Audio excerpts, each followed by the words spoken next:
우주에서 일상까지 불교의 숨은 이야기들.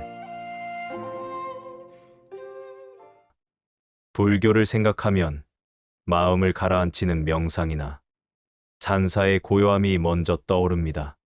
하지만 불교는 그것만으로 설명되지 않습니다. 때로는 일상의 작은 풍경 속에, 때로는 짧지만 인상적인 순간 속에 우리가 미처 알지 못한 이야기들이 숨어 있습니다. 부처님은 하루에 몇 끼를 드셨을까요? 스님들의 하루는 어떤 시간표로 흘러갔을까요? 경전 속에는 정말 웃음을 짓게 하는 대화가 기록되어 있을까요? 숫자 하나에도 의미가 있고, 한 숟갈의 밥에도 지혜가 담겨 있으며, 심지어 미소 한 번에도 불교의 깊은 가르침이 깃들어 있습니다. 오늘 우리는 조금 더 가볍지만 새로운 눈으로 불교를 만나봅니다. 그 속에서 발견하는 작은 깨달음은 우리의 일상도 조금은 달라 보이게 할 것입니다. 부처님은 하루에 몇 끼를 드셨을까? 우리가 밥상을 마주할 때 가장 먼저 떠오르는 질문은 아마 오늘은 몇 끼나 먹었지? 일 것입니다.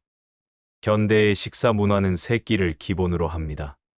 그러나 2600년 전 인도의 수행자들, 그리고 부처님은 전혀 다른 방식을 따랐습니다. 경전에 따르면 부처님과 초기 승가의 수행자들은 정오 이전에만 음식을 드셨습니다. 즉, 오전에 탁발을 나가 얻은 음식을 한번 공양하고 해가 중천을 넘은 뒤에는 다시 먹지 않았습니다. 이를 불비시식 계율이라 부릅니다. 곧 정해진 시간 외에는 먹지 않는다는 규율이지요. 부처님께서도 제자들과 똑같이 이 계율을 따르셨습니다. 왕궁에서 태어나 호화로운 음식을 누릴 수 있었던 분이었지만 출가 이후에는 오직 한 끼 공양만으로 하루를 지내셨습니다. 이 규율은 단순한 절제가 아닙니다. 몇 가지 중요한 의미가 담겨 있습니다. 먼저, 수행에 전념하기 위한 이유였습니다. 음식을 자주 먹으면 몸은 무거워지고 졸음이 몰려왔습니다.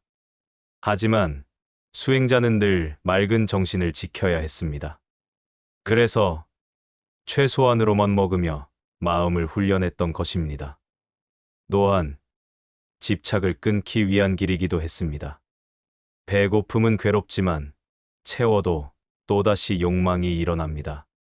하루 한 끼는 단순히 배를 채우는 것이 아니라 먹는 즐거움에 대한 집착을 내려놓는 수행이었습니다. 그리고 마지막으로 보시에 공평함이 있었습니다.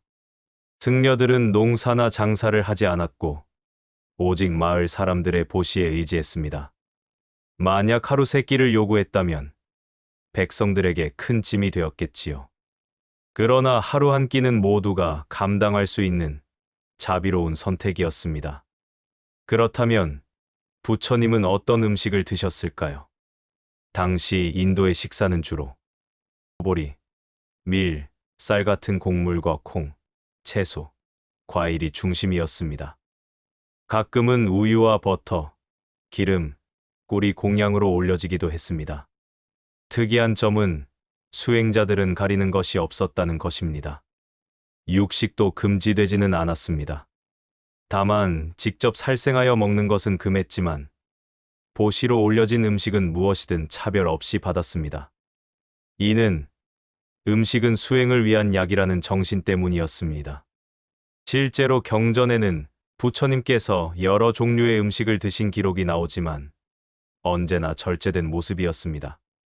마치 약을 복용하듯 몸을 유지하는 최소한의 도구로만 삼으셨습니다. 식사 규율은 탁발과도 깊이 연결되어 있습니다. 스님들은 매일 아침 바루를 들고 마을을 돌았습니다.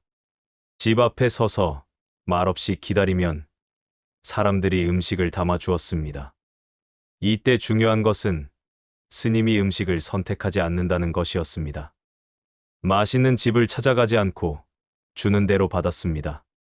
이것이 바로 수행자의 평등심을 길러주는 훈련이었습니다.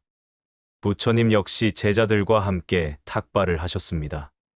왕궁의 초대나 부잣집의 대접도 받으셨지만 가난한 이의 보시도 마다하지 않으셨습니다. 때로는 아주 거친 보리죽을 드시고도 이것이야말로 청정한 공양이라 말씀하셨습니다. 정오 이후에는 어떤 음식도 드시지 않았습니다. 물이나 약처럼 간주되는 몇 가지는 예외였지만 식사는 하지 않았습니다. 때문에 수행자들은 저녁의 배고픔을 견디는 것도 수행의 일부였습니다. 밤이 되면 오히려 정신이 맑아져 선정 수행에 도움이 된다고 했습니다. 현대의 관점에서 보면 이것은 일종의 간헐적 단식과도 비슷합니다. 그래서인지 요즘 건강학자들 중에는 조기 승가의 식사법을 연구하는 이들도 있습니다. 부처님의 식사 이야기를 빼놓을 수 없는 장면이 있습니다. 바로 열반 직전 수바따라는 장인이 올린 순수라 혹은 버섯 요리에 관한 이야기입니다. 부처님은 그 공양을 드신 뒤 병이 깊어지셨고 결국 쿠시나가라에서 열반에 드셨습니다. 여기서 중요한 점은 마지막까지 보시를 거절하지 않으셨다는 것입니다. 몸이 쇠약하셨음에도 공양을 올린 이의 정성을 존중하여 받으신 것입니다. 부처님께 식사를 올린 수바따는 평생의 복을 지었다고 전해집니다. 부처님과 제자들이 하루 한 끼만 먹었다는 사실은 단순히 식습관의 문제가 아닙니다. 그것은 수행과 자비, 그리고 공동체의 조화를 담은 지혜였습니다. 우리가 밥을 먹을 때 맛을 먼저 생각하지만 부처님께는 한 끼의 공양이 수행을 지탱하는 약이자 보시한 이와 수행자를 함께 이어주는 가장 평등한 달이었던 것입니다. 불교에도 시간표가 있다. 초기 승가의 하루 일과. 우리가 사찰을 떠올리면 새벽 종소리로 하루가 시작되고 일정한 생활이 이어지는 이미지를 먼저 그리곤 합니다. 그런데 이런 시간표 있는 삶은 이미 2600년 전 부처님 당시의 승가에서 뚜렷하게 자리 잡고 있었습니다. 불교는 자유로운 방랑 수행으로만 흘러가지 않았습니다. 부처님은 제자들이 방일하지 않고 꾸준히 수행하도록 일정한 생활 규율을 세우셨습니다. 그것이 바로 승가의 하루 일과입니다. 경전 기록에 따르면 승가의 하루는 어둠이 가시기도 전인 새벽 4시 무렵에 시작됩니다. 새벽은 마음이 가장 맑고 고요한 때로 여겨졌습니다. 스님들은 이 시간에 눈을 뜨고 곧장 명상에 들었습니다. 특히 많이 행한 수행은 아나파나사티, 숨이 들어오고 나가는 것을 지켜보며 마음을 한 곳에 모으는 수련이었습니다. 부처님은 제자들에게 이렇게 말씀하셨습니다. 새벽에 깨어 마음을 닦는 이는 낮에 졸음에 물들지 않는다. 즉, 하루의 첫 마음을 바로 세우는 것이 가장 중요했습니다. 동이 트면 스님들은 바루를 들고 마을로 향했습니다. 이것을 탁발이라 했습니다. 스님은 집집마다 찾아가 머물지 않고 다만 잠시 서 있다가 보시가 있으면 받았습니다. 이때 중요한 규율은 먼저 말을 하지 않는 것입니다. 스님들은 결코 무엇을 달라라고 말하지 않았습니다. 오직 조용히 걸을 뿐 마음속 탐욕이 말로 드러나지 않도록 스스로를 지키셨습니다. 둘째, 집을 가리지 않는 것입니다. 부자의 집이든 가난한 이의 집이든 차별 없이 모두의 문 앞을 지나갑니다. 이는 모든 사람을 공평하게 대하고 보시의 기회를 누구에게나 열어두는 자비로운 규율이었습니다. 셋째, 음식을 가리지 않는 것입니다. 맛있는 음식, 거친 음식 따지지 않고 그저 주어지는 대로 받습니다. 받는 데에 조건을 달지 않음으로써 스스로의 욕심을 내려놓고 공동체의 은혜를 있는 그대로 받아들였던 것입니다. 부처님께서도 제자들과 똑같이 탁발에 나섰습니다. 왕이 음식을 공양하든 가난한 여인이 보리죽을 올리든 차별이 없었습니다. 탁발을 마치고 돌아오면 승려들은 탁발한 음식을 모아 한 끼로 나누어 먹었습니다. 이를 공양이라 부르며 단순한 식사가 아니라 받은 은혜를 마음에 새기는 의식이었습니다. 공양 전에는 반드시 개송을 외웠습니다. 이 음식은 맛을 즐기기 위한 것이 아니라 수행을 이어가기 위한 약이다. 즉, 먹는 것도 수행의 일부였습니다. 정오를 넘기면 다시는 음식을 먹지 않았습니다. 오후에는 오직 물이나 약만 허용되었습니다. 해가 지면 스님들은 다시 고요한 명상에 들어갔습니다. 많은 스님들이 숲속 나무 아래 또는 간단한 초막에서 좌선을 이어갔습니다. 부처님께서도 나는 나무 아래에서 수행하는 것을 기뻐한다 하시며 제자들에게 숲속 수행을 권하셨습니다. 저녁 무렵의 명상은 하루를 마무리하며 마음을 다시 정화하는 시간이었습니다. 승가의 밤은 길었습니다. 초기에는 불이 흔치 않았기에 달빛과 별빛 아래에서 수행이 이어졌습니다. 밤의 주된 일과는 경전 암송과 참선이었습니다. 경전은 아직 기록되지 않았기 때문에 제자들이 입으로 외우고 가슴에 새겼습니다. 서로 암송을 맞추며 한 글자도 틀리지 않도록 정리했는데 이것이 훗날 경전 결집의 토대가 되었습니다. 또한 밤에는 다시 호흡 관찰이나 사념처 수행을 하며 깊은 선정에 들었습니다. 승가의 하루는 다시 새벽 명상으로 이어졌습니다. 즉, 부처님 당시 승려들의 생활은 명상 탁발, 공양 법문, 수행 명상이라는 단순하면서도 반복적인 흐름 속에 있었습니다. 부처님은 왜 이렇게 시간을 나누었을까요? 그 이유는 분명합니다. 무엇보다 먼저 방해를 막기 위해서였습니다. 시간이 정해져 있으면 게으름을 피울 틈이 없습니다. 수행자는 정해진 시간에 맞추어 꾸준히 마음을 닦을 수 있었습니다.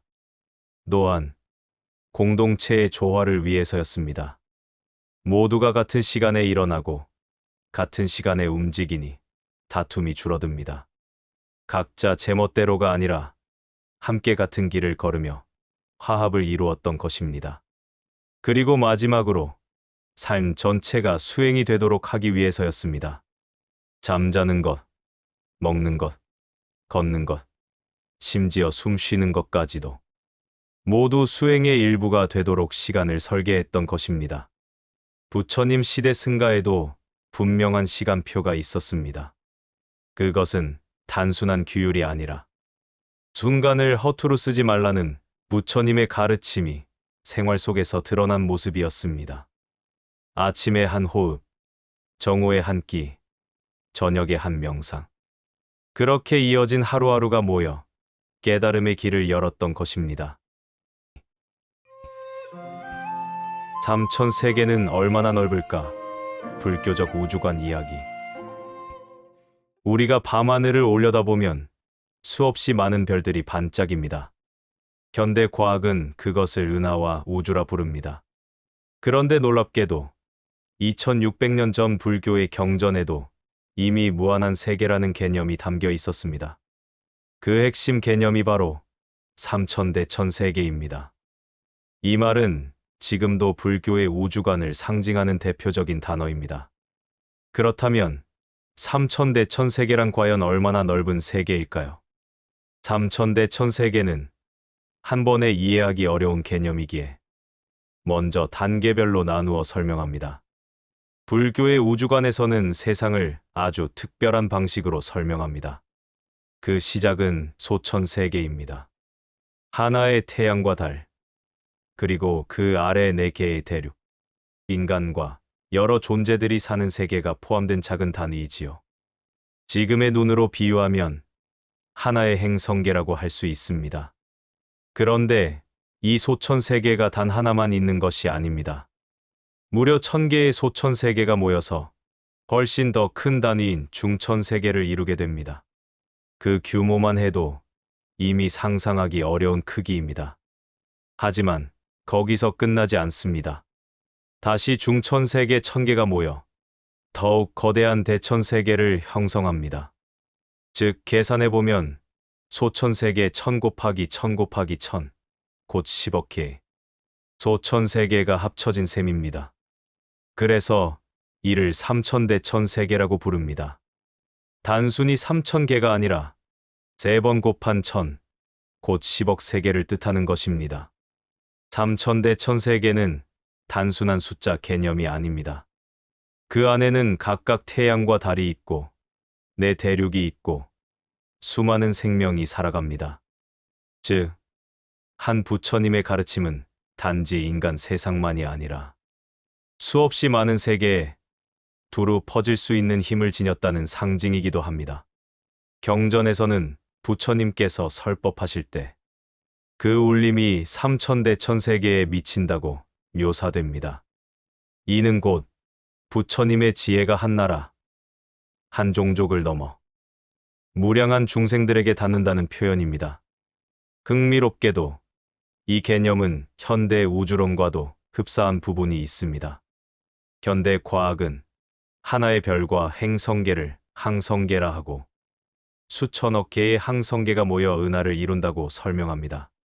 불교의 소천세계, 중천세계, 대천세계의 구조는 마치 은하와 은하단, 초은하단을 떠올리게 합니다. 물론 불교는 과학적 계산을 한 것은 아니었습니다. 그러나 그 사유의 방향은 이미 우주는 무한히 확장된다는 통찰에 닿아 있었습니다.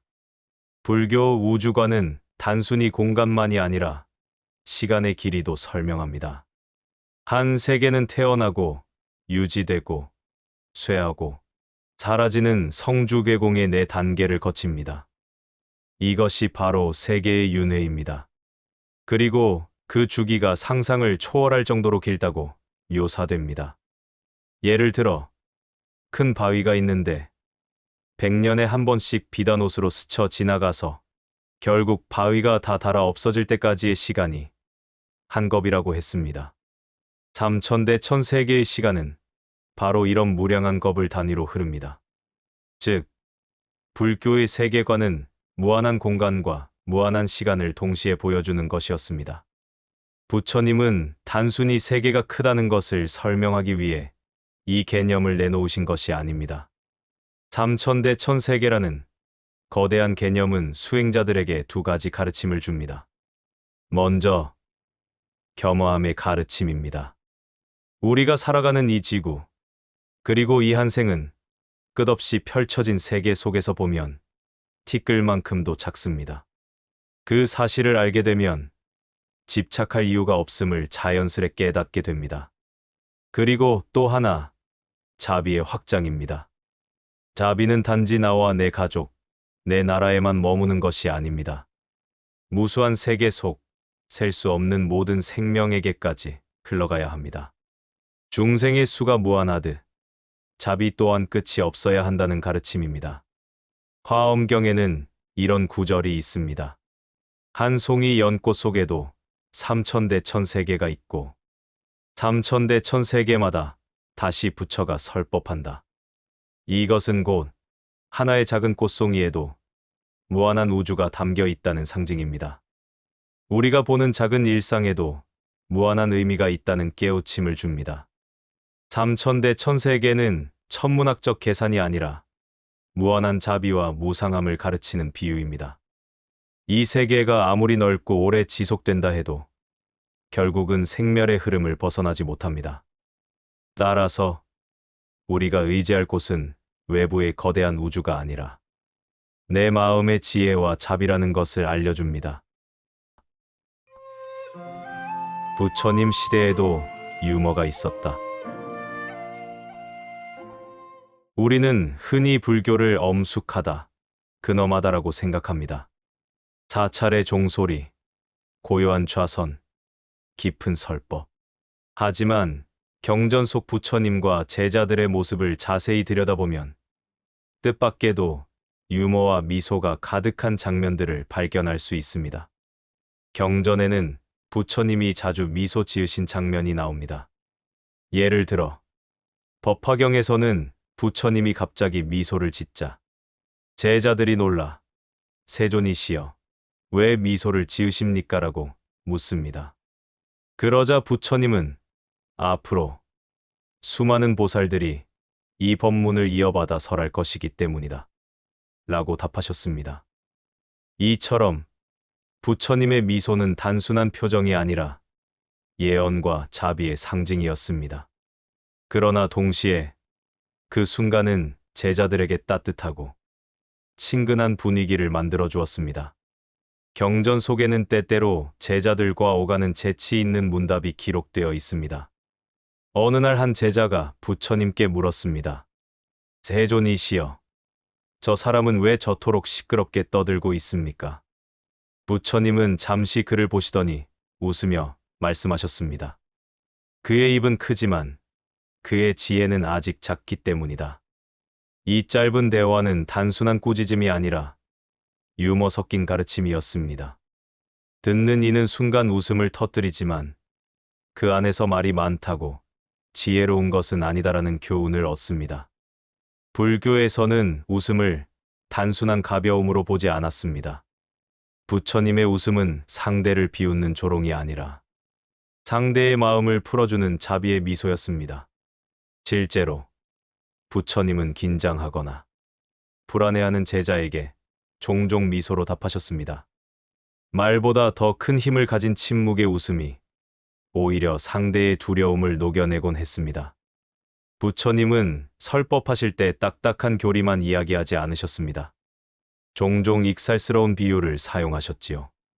예를 들어 욕심 많은 제자를 꾸짖을 때 마치 꿀단지를 안고도 배고프다고 우는 아이와 같다고 하셨습니다. 이 비유는 듣는 이의 얼굴에 웃음을 자아내지만 동시에 스스로를 돌아보게 합니다. 또 다른 경전에서는 한 수행자가 지나치게 자기 수행을 자랑하자 부처님이 그것은 마치 똥을 자랑하는 것과 같다고 직설적으로 말씀하신 장면도 있습니다. 그 자리에 있던 사람들은 웃음을 터뜨렸지만 당사자는 깊이 뉘우치게 되었습니다. 부처님만이 아니라 제자들도 가끔 재치 있는 말을 남겼습니다. 사리불은 지혜 제일이라 불렸지만 때로는 짧고 재치 있는 말로 대중을 웃게 했습니다. 또 목련존자는 신통력을 가지고 있었기에 그것을 과시하지 않고 오히려 농담처럼 풀어내 사람들의 긴장을 누그러뜨리기도 했습니다. 어떤 사람들은 묻습니다. 수행자는 웃지 말아야 하는 것 아닌가요? 하지만 경전은 그렇게 말하지 않습니다. 부처님은 웃음이 방일한 농담으로 흐르면 수행을 해친다고 경계하셨습니다. 그러나 상대를 살리고 마음을 열게 하는 웃음은 오히려 수행의 일부였습니다. 즉, 불교에서 유머와 미소는 지혜와 자비가 함께할 때 진정한 힘을 발휘했습니다. 부처님 시대에도 유머는 있었습니다. 그것은 상대를 상처 주지 않고 오히려 마음을 풀어주는 웃음이었습니다. 부처님의 미소는 단순한 얼굴 표정이 아니라 곧 다가올 진리와 자비를 암시하는 신호였고 제자들의 재치는 교훈을 더 가깝게 다가오게 하는 도구였습니다. 우리가 불교를 근엄함으로만 바라본다면 반쪽만 보는 것입니다. 그 속에는 미소와 따뜻한 웃음이 함께했습니다. 그리고 그 웃음이야말로 중생의 마음을 여는 또 하나의 열쇠였습니다. 스님들의 베개는 무엇으로 만들었을까? 우리는 사찰을 떠올리면 종소리와 경전 낭송, 고요한 명상이 먼저 생각납니다. 하지만 그 안에서 살아가는 스님들의 일상은 생각보다 훨씬 단순하고 소박했습니다. 그들의 생활을 조금 더 가까이 들여다보면 베개 하나, 옷 한 벌, 바로 하나에도 수행의 정신이 담겨 있습니다. 먼저 가장 궁금한 베개 이야기부터 해봅시다. 오늘날의 푹신한 손베개는 상상도 못할 시대. 초기 승가의 수행자들은 무엇을 베고 잤을까요? 경전과 율장에 따르면 스님들이 사용하던 베개는 나무 토막이나 풀을 엮은 단순한 베개였습니다. 때로는 돌을 꿰어 베개 삼기도 했습니다. 실제로 부처님께서도 숲속에서 수행할 때는 손을 꿰거나 풀다발을 베개 삼아 누우셨다는 기록이 있습니다. 그 이유는 명확합니다. 편안함에 집착하지 말라. 베개가 부드럽고 호화로우면 잠에 빠지기 쉽습니다. 수행자는 잠을 즐기는 것이 아니라 잠을 최소화하여 깨어있는 시간을 늘리는 것을 목표로 삼았습니다. 따라서 거친 나무 토막이나 집단은 몸을 괴롭히려는 것이 아니라 오히려 마음을 단단히 세우는 도구였던 것입니다.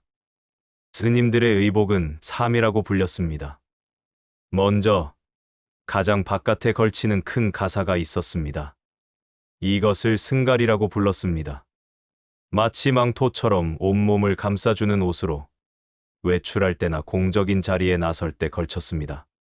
그 안쪽에는 울다라승이 있었습니다. 오늘날로 치면 윗도리에 해당하는 옷이었습니다.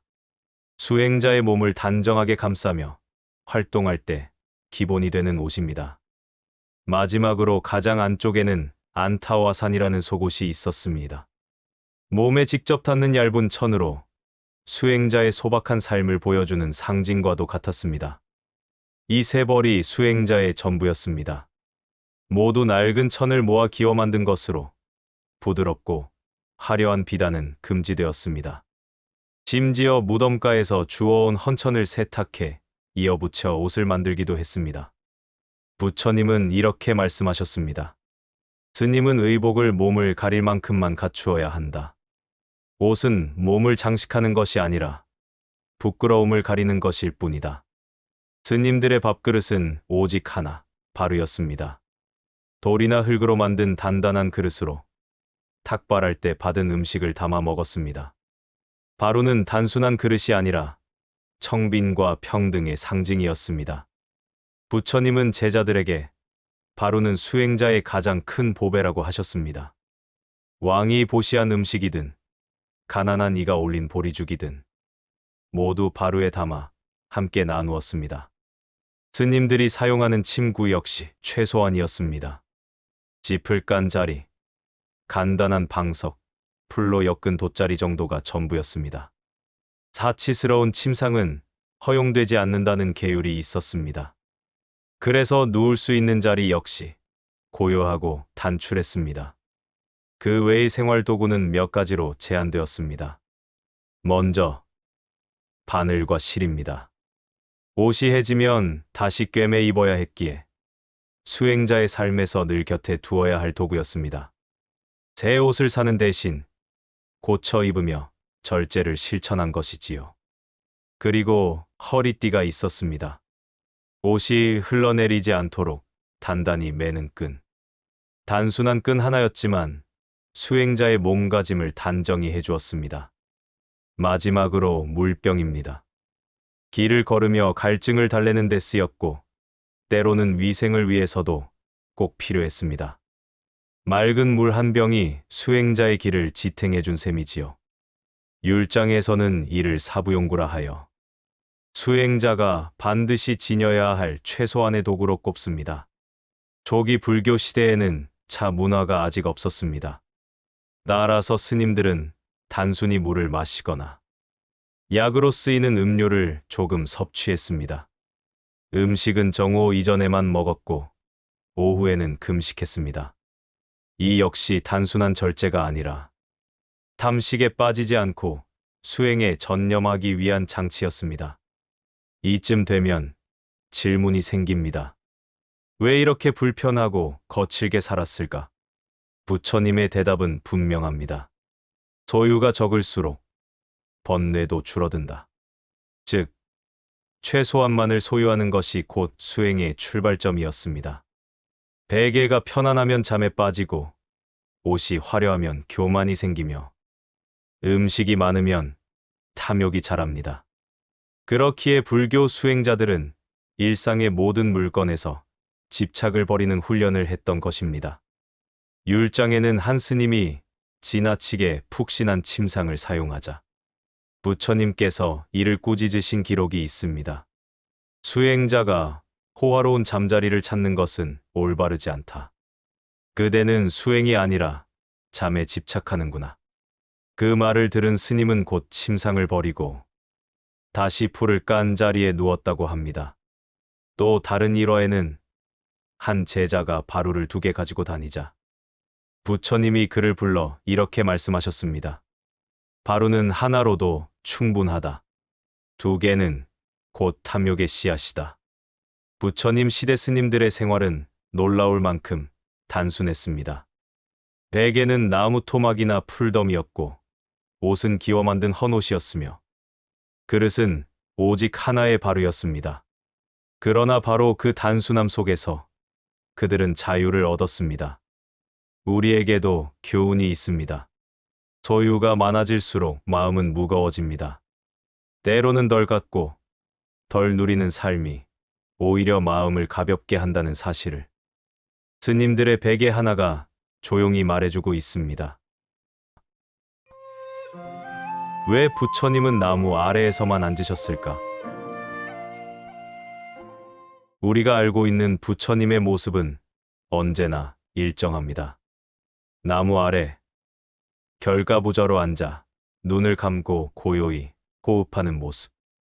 이 이미지는 단순한 전통적 상징이 아니라 실제 부처님 생애의 대부분을 보여주는 장면입니다. 경전은 부처님께서 깨달음을 얻으신 곳도 보리수 아래였고 가르침을 전하실 때도 주로 숲과 나무 그늘 아래에 앉으셨다고 전합니다. 그렇다면 왜 하필이면 나무 아래였을까요? 왕궁이나 집 혹은 화려한 법당이 아닌 숲속과 나무 그늘에서 부처님이 머물렀던 이유는 무엇일까요? 부처님이 깨달음을 얻으신 장소는 인도 보드가야의 아슈바타 나무, 즉 보리수 아래였습니다. 그는 고행을 마치고 강가에서 목욕을 한 뒤 조용히 이 나무 아래 앉아 깨달음을 얻기 전에는 일어서지 않겠다라고 서원을 세웠습니다. 그리고 49일간의 명상 끝에 마침내 무명의 어둠을 뚫고 붓다 깨어난 자가 되었습니다. 따라서 나무 아래는 단순한 그늘이 아니라 부처님이 인간으로서 한계를 넘어선 자리였던 것입니다. 그 순간 이후 나무는 단순한 자연물이 아니라 깨달음의 상징이 되었고 숲은 수행의 도량으로 자리 잡았습니다. 부처님은 늘 제자들에게 숲으로 나아가라고 권하셨습니다. 경전에는 비구들이여 숲으로 가라. 산속으로 가라. 나무 아래 앉아 고요히 수행하라라는 말씀이 여러 차례 등장합니다. 그 이유는 명확합니다. 도시와 마을은 소음과 욕망으로 가득 차 있었습니다. 사람들의 말다툼, 장사꾼의 계산, 권력자들의 욕망, 가정의 번뇌. 이 모든 것은 수행자의 마음을 어지럽히는 장애물이었습니다. 반면 숲은 고요했습니다. 새소리와 바람소리, 흐르는 물소리 외에는 아무것도 없습니다. 그 고요 속에서 수행자는 자신과 마주할 수 있었습니다. 즉, 숲과 나무 아래는 번뇌를 멀리하고 마음을 고요히 세우는 수행의 최적의 장소였습니다. 부처님은 단순히 숲속에서 고요히 앉아만 계신 것이 아닙니다. 자연의 모든 현상 속에서 법을 설하셨습니다. 바람이 부는 모습을 보며 모든 것은 움직이고 변한다고 말씀하셨습니다. 강물이 흐르는 모습을 보며 한순간도 같은 물은 없다, 생은 흐른다라고 가르치셨습니다. 해와 달이 오르고 지는 모습을 보며 영원한 빛은 없다, 무상함이 곧 진실이다라고 말씀하셨습니다. 즉, 숲과 나무 아래에서의 수행은 자연을 관찰하는 것이고 그 속에서 우주와 인생의 법칙을 직접 깨닫는 길이었습니다. 부처님은 왕궁의 화려한 정각에서 가르침을 전하지 않으셨습니다. 그가 앉은 곳은 언제나 나무 아래, 흙바닥 위였습니다. 이것은 단순한 선택이 아니라 평등의 선언이었습니다. 왕도, 장사꾼도, 농부도, 노예도 모두 나무 아래에서는 같은 흙바닥에 앉아야 했습니다. 그 자리에서는 신분도 권력도 의미가 없었습니다. 오직 법만이 평등하게 모든 이에게 전해졌습니다. 불교에서 나무는 단순한 식물이 아니라 생명과 깨달음의 상징입니다. 보리수는 깨달음의 나무, 살라수는 열반의 나무, 망고나무 숲은 설법의 장소. 경전은 나무와 함께한 부처님의 장면들로 가득합니다. 이는 수행이 결코 인간의 문명 안에서만 이뤄지는 것이 아니라 자연과 더불어 이루어진다는 것을 보여줍니다. 나무의 뿌리는 땅에 닿고 가지는 하늘로 뻗습니다. 그 모습은 곧 수행자가 땅을 딛고 살면서도 하늘을 향해 마음을 열어야 한다는 상징으로 읽힐 수 있습니다. 부처님 당시에도 건물은 있었습니다. 왕들이 지어준 정사, 즉 수행자들의 거처가 있었지요. 대표적으로 기원정사, 중림정사가 있습니다. 그러나 부처님은 그곳에서도 늘 나무 그늘을 찾아 앉으셨습니다. 그 이유는 수행자는 편안한 집에 머물면 마음이 느슨해지기 쉽다는 것이었습니다. 집은 벽과 지붕이 있어 외부로부터 보호받습니다. 하지만 나무 아래는 바람도 비도 그대로 맞습니다. 그런 환경은 수행자에게 끊임없이 무상함을 일깨워 주었습니다. 상유타 니카야에는 이런 장면이 나옵니다. 어느 날 부처님이 숲속 나무 아래 앉아 계셨습니다. 한 제자가 물었습니다. 세존이시여, 왜 늘 나무 아래에만 머무르십니까? 부처님은 미소 지으며 대답하셨습니다. 비구여, 나무 아래는 고요하다. 욕망도, 다툼도, 꾸밈도 없다. 그곳에 앉으면 스스로 마음이 청정해지는 법이다. 부처님이 나무 아래에서만 앉으셨던 이유는 단순하지 않습니다. 그곳은 깨달음의 자리였고 번뇌를 떠나는 수행처였으며 자연과 하나 되는 가르침의 현장이었습니다. 또한 왕과 농부가 함께 앉을 수 있는 평등의 법당이기도 했습니다.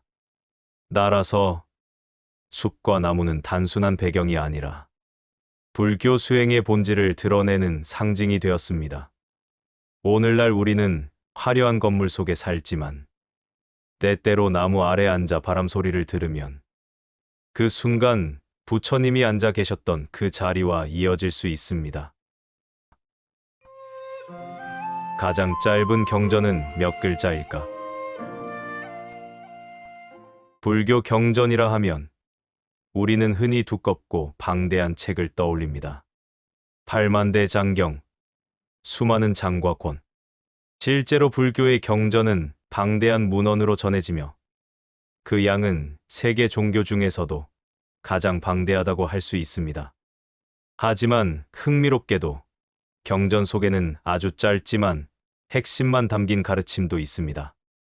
때로는 한 문장, 어떤 것은 몇 글자에 불과한 경전도 있습니다. 그 안에는 군더더기 없는 불교의 본질이 압축되어 있습니다. 발리어 경전과 한역 아함경, 그리고 대승경전까지 살펴보면 다음과 같은 사례들이 눈에 띕니다. 발리어 경전 수타니파타 속에는 아주 짧지만 울림이 큰 경 하나가 있습니다. 그 이름은 일야현자경. 단 하루의 삶을 어떻게 살아야 하는가를 전하는 가르침입니다. 경은 이렇게 말합니다. 과거는 이미 지나갔고 미래는 아직 오지 않았다. 현명한 이는 오직 오늘을 살아간다. 이 하루를 바르게 쓰는 자, 그를 나는 현자라 부른다. 짧은 몇 마디지만 그 속에는 불교의 깊은 시간관이 담겨 있습니다. 법구경에는 일야현자경과 닮은 구절이 있습니다. 아주 짧지만 불교의 핵심을 그대로 드러내는 말씀이지요. 과거를 붙잡지 말고 미래를 바라지 말라. 오직 현재의 순간만을 살아가라.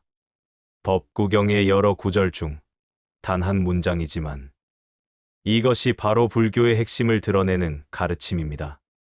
그렇다면 불교에서 가장 짧은 경전은 무엇일까요? 학자들 사이에서 자주 언급되는 것은 바로 일야현자경입니다. 짧게는 몇 문장, 길게 번역해도 한 장이 채 되지 않습니다. 또 다른 예로 대승경전 가운데 반야심경이 있습니다.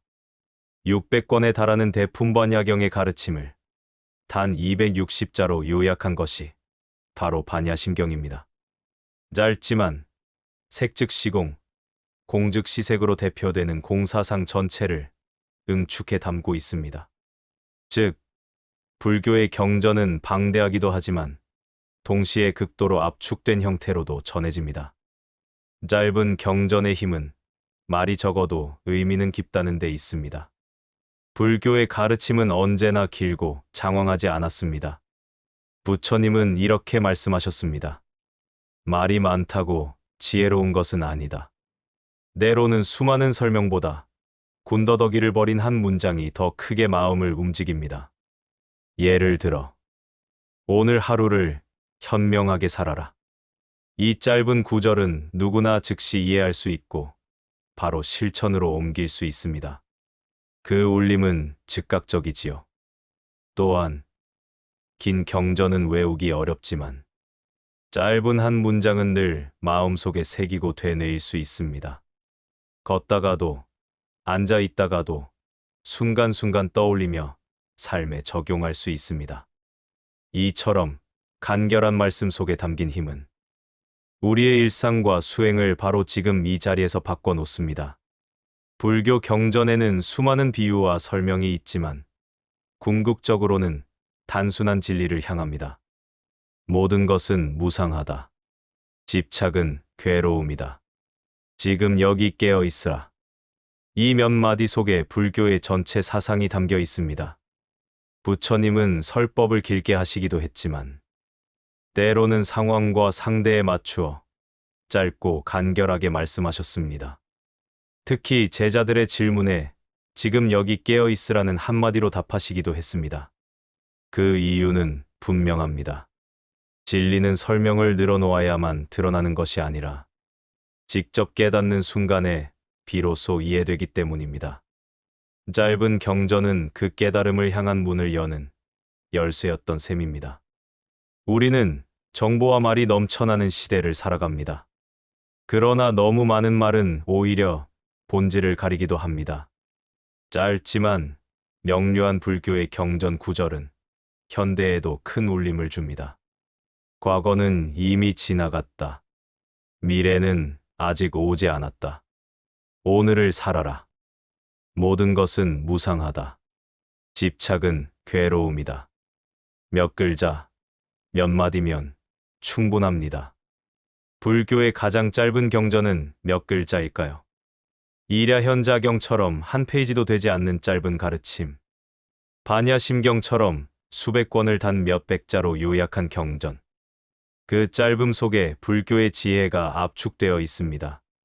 결국 부처님 가르침은 말의 길이가 아니라 그 말이 열어주는 깨달음의 깊이에 달려 있습니다. 짧은 구절 하나가 때로는 긴 설법보다 더 큰 변화를 불러옵니다. 오늘 하루를 현명하게 쓰라.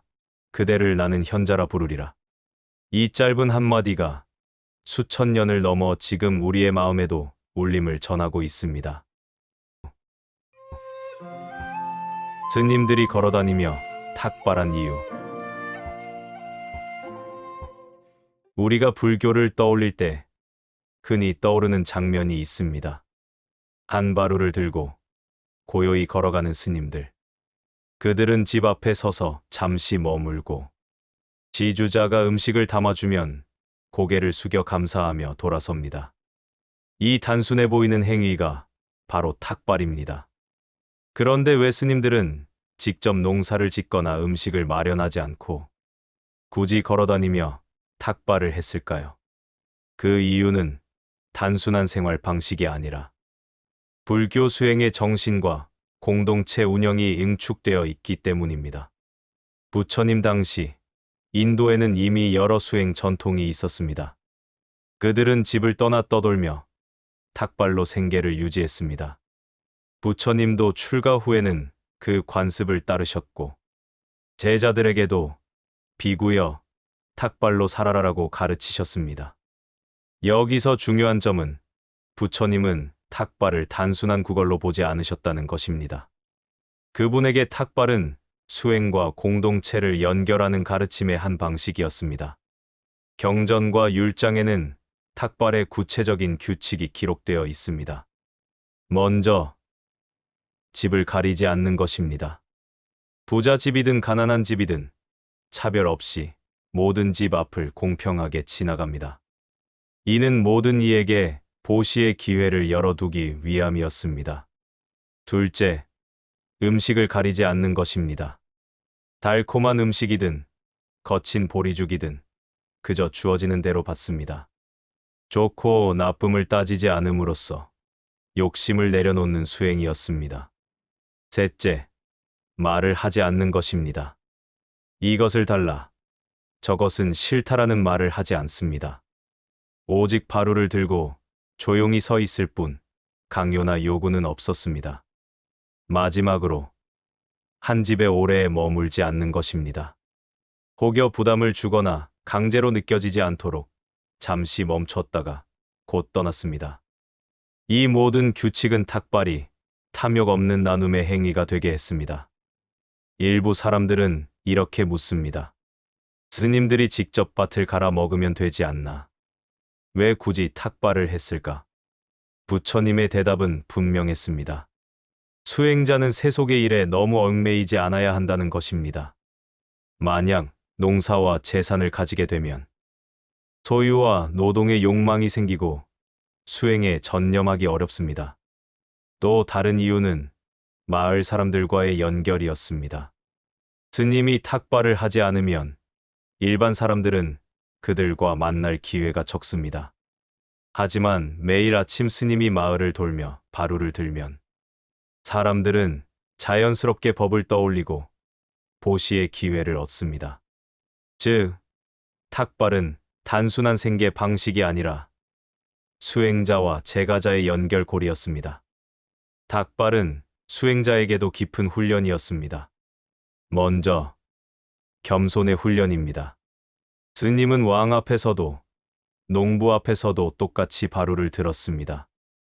누구 앞에서든 자신을 낮추고 지위나 자존심을 내려놓는 법을 배우는 것입니다. 둘째는 무집착의 훈련입니다. 어떤 음식을 받을지, 얼마나 받을지는 스스로 정할 수 없었습니다.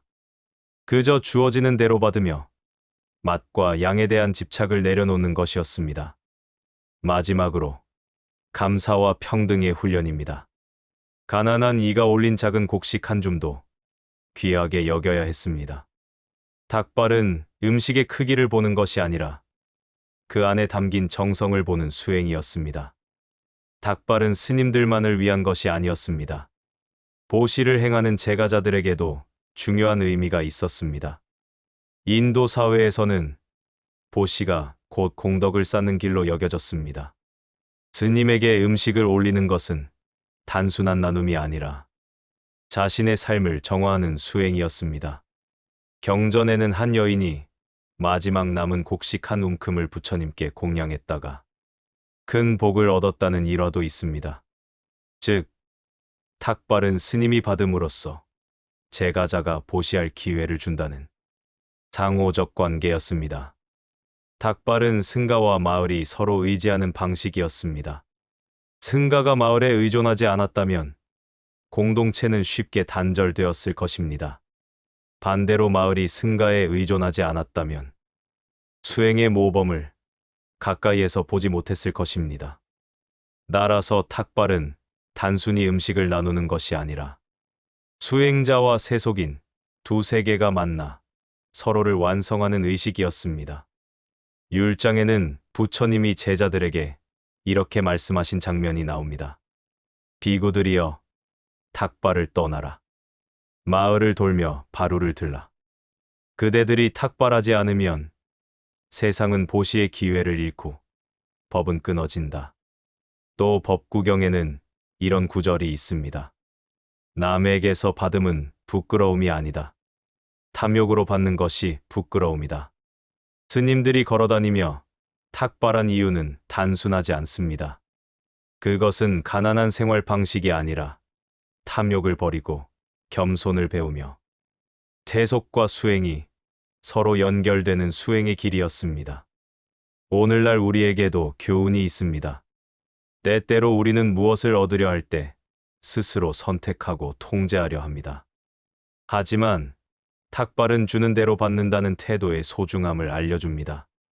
그 속에서 우리는 겸손과 감사, 그리고 연결의 의미를 배울 수 있습니다. 불교의 숫자 상징 3, 4, 8, 108 같은 숫자가 갖는 의미.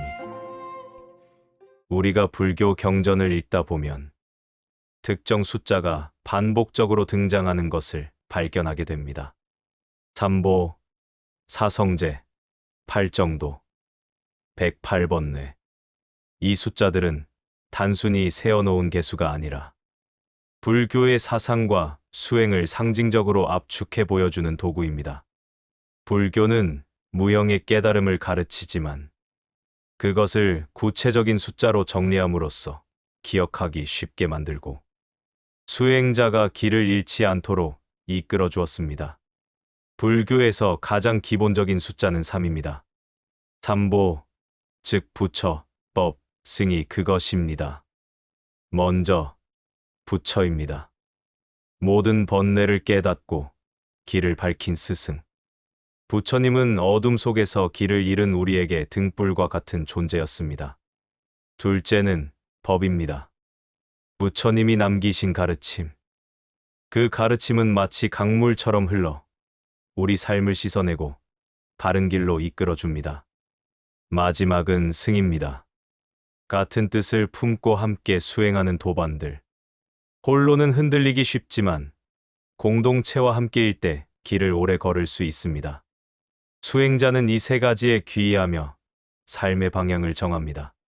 삼보는 단순히 종교적 신앙 대상이 아니라 나를 이끌어주는 길잡이라는 의미를 가집니다. 또한 불교는 인간의 삶을 세 갈래로 설명하기도 합니다. 몸, 말, 뜻. 이 세 가지가 조화롭게 맑아야 수행은 완전해집니다. 따라서 삼은 불교에서 근본 전체 균형을 상징하는 숫자입니다. 다음으로 중요한 숫자는 4입니다. 부처님이 최초로 설하신 가르침이 바로 사성제였습니다. 먼저 고입니다. 이 세상에는 괴로움이 있습니다. 태어남과 늙음, 병듦과 죽음, 원하지 않는 일과 마주하는 것까지 삶은 고통으로 가득 차 있습니다. 둘째, 집입니다. 괴로움에는 원인이 있습니다. 그 뿌리는 다름 아닌 집착과 갈망, 즉 탐욕에서 비롯된다는 것입니다. 셋째, 열입니다. 그러나 괴로움은 끝낼 수 있습니다. 집착을 끊으면 괴로움은 저절로 사라지고 마음은 고요해집니다. 마지막으로 도입니다. 괴로움이 소멸되는 길이 있습니다. 바로 부처님께서 가르치신 바른 길, 팔정도의 수행입니다. 이 네 가지 진리가 불교 전체 교리의 핵심이라 할 수 있습니다. 또한 수행에서는 사념처가 있습니다. 몸, 느낌, 마음, 법, 이 네 가지를 관찰하는 수행이 곧 깨달음으로 향하는 기초입니다. 숫자 4는 불교에서 방향의 완전함을 상징합니다. 동서남북 네 방위처럼 진리의 길이 어느 곳에서도 적용됨을 보여줍니다. 불교에서 또 하나 핵심이 되는 숫자는 8입니다. 부처님께서는 괴로움에서 벗어나는 구체적인 길을 제시하셨습니다. 그것이 바로 팔정도, 깨달음으로 가는 8갈래의 길입니다. 먼저 정견, 바른 통찰입니다. 세상의 이치를 있는 그대로 보는 눈을 기르는 것입니다. 둘째, 정사, 바른 생각입니다. 탐욕이나 분노가 아닌 자비와 지혜의 마음을 품는 길입니다. 셋째, 정어, 바른 말입니다. 거짓말이나 험담이 아닌 따뜻하고 진실한 말을 해야 합니다. 넷째, 정업, 바른 행동입니다. 남을 해치지 않고 선한 행위로 삶을 지켜나가는 것입니다. 다섯째, 정명, 바른 생활입니다. 남을 해치지 않는 올곧은 삶의 방식, 생계를 의미합니다. 여섯째, 정정진, 바른 노력입니다. 나쁜 습관은 줄이고 좋은 마음은 자꾸 길러내는 부단한 정진입니다. 일곱째, 정념, 바른 마음 챙김입니다. 지금 이 순간의 몸과 마음을 있는 그대로 알아차리는 힘입니다. 마지막 여덟째, 정정, 바른 선정입니다. 흩어진 마음을 모아 고요히 집중하는 수행입니다. 발정도는 사성제의 도를 구체적으로 풀어낸 길입니다. 숫자 8은 불교에서 길의 완성, 수행의 총체성을 나타냅니다. 아마 불교에서 가장 많이 알려진 숫자는 108일 것입니다.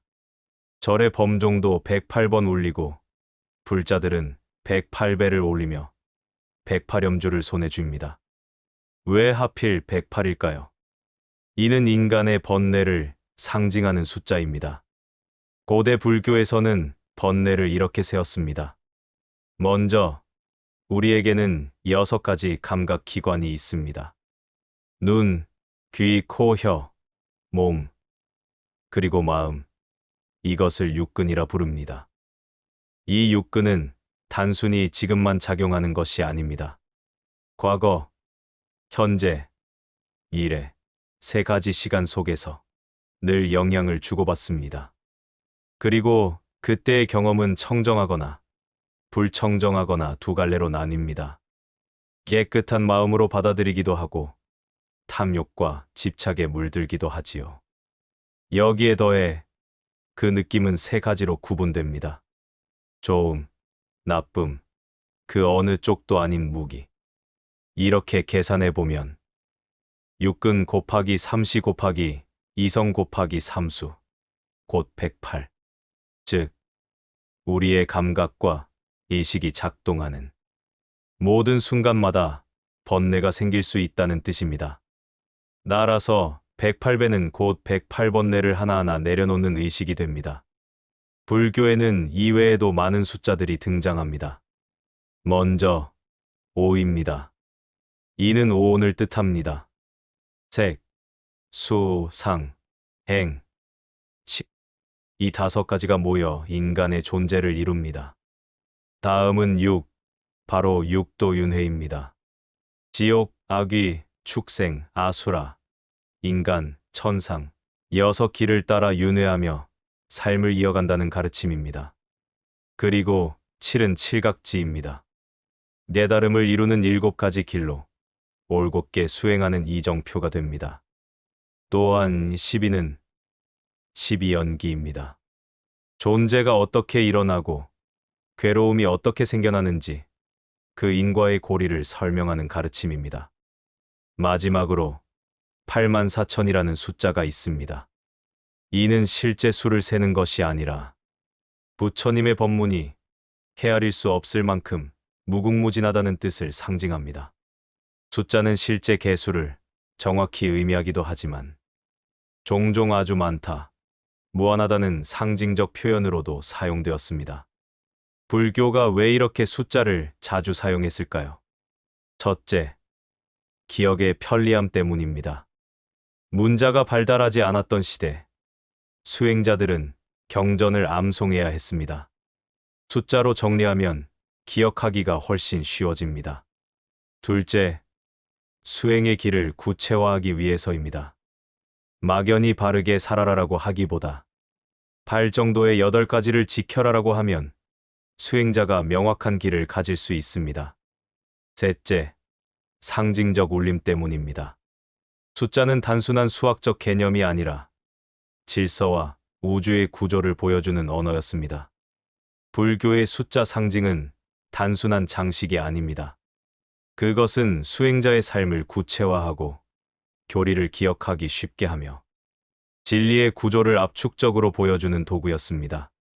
3은 근본, 4는 진리의 틀, 8은 길의 완성, 108은 우리의 번뇌 전체.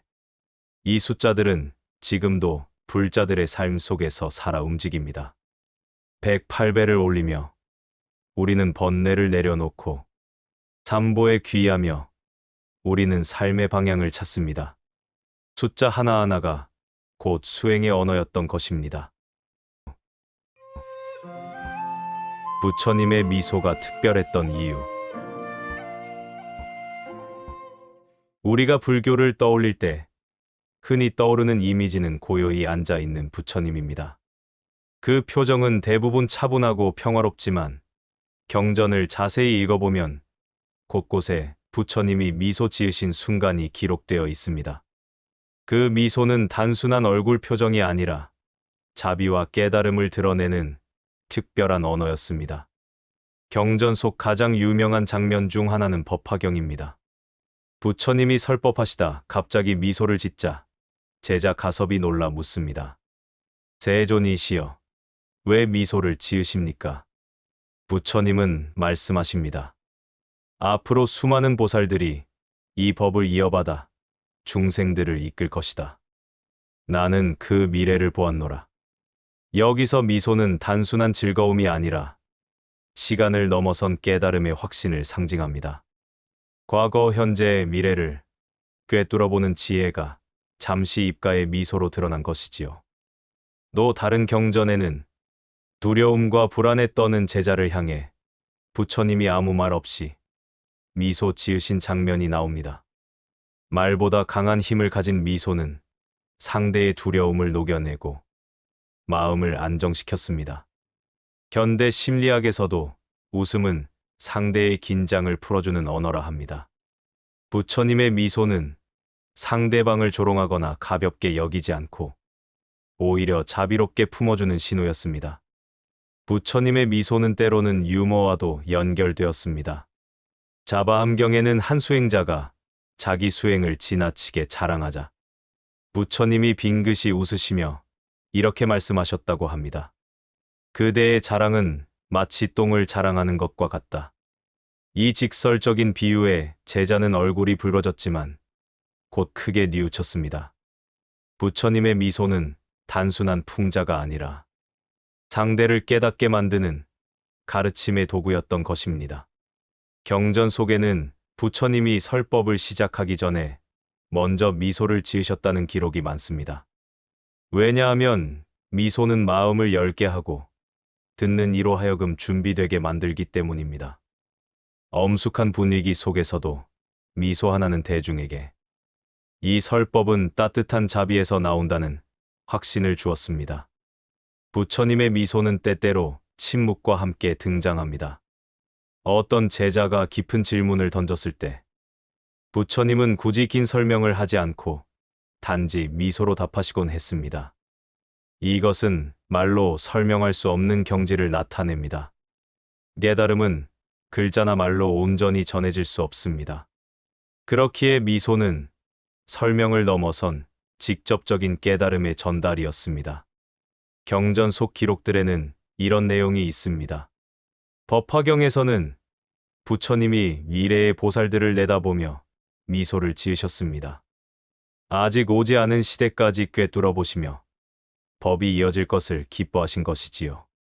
자바함경에서는 제자의 허세를 보고 빙그레 웃으셨습니다.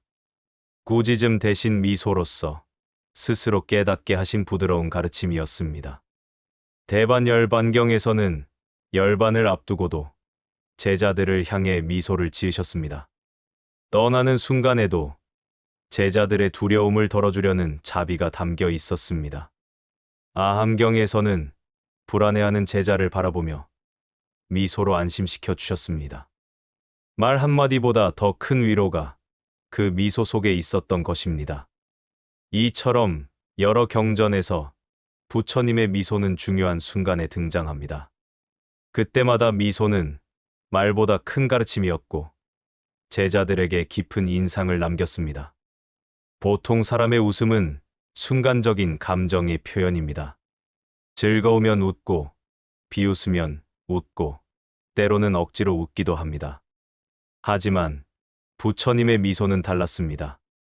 그것은 자비의 표현이자 깨달음의 증거이며 말 없는 가르침이었습니다.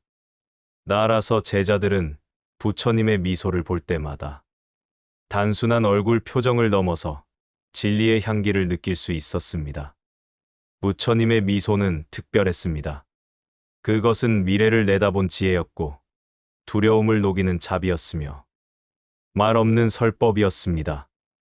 짧은 순간의 표정이었지만 그 미소는 수천 년을 건너 오늘 우리에게까지 전해집니다. 우리도 일상에서 기억할 수 있습니다.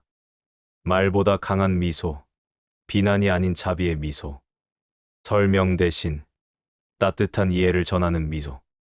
그것이 바로 부처님의 특별한 미소가 남긴 가르침입니다. 오늘 우리는 짧지만 깊은 불교의 이야기들을 함께 걸어왔습니다. 부처님의 하루 식사에서 시작해 승가의 시간표와 우주의 크기, 때로는 미소와 유머, 소박한 베개와 탁발의 발걸음, 숲과 나무의 상징과 짧은 경전, 숫자에 담긴 의미와 부처님의 특별한 미소까지. 이 모든 이야기는 단순한 옛날 이야기가 아닙니다. 그 속에는 여전히 지금 우리의 삶을 비추는 빛이 있습니다. 무엇을 먹고, 어떻게 살아가며, 어디에 머물고, 어떤 마음을 짓는가. 부처님 시대의 작은 장면 하나하나가 오늘 우리의 일상과 다르지 않습니다. 불교는 거창한 신비만을 말하지 않습니다. 작은 생활의 습관, 짧은 말 한마디, 숫자와 미소 하나에도 깨달음의 길이 숨어 있습니다. 이제 이야기는 끝났지만 그 울림은 우리의 마음속에서 계속 이어집니다. 잠시 멈추어 오늘을 돌아보고 미소 지으며 다시 하루를 시작해 보길 바랍니다. 이것이 바로 부처님의 길이 지금도 살아있는 이유입니다.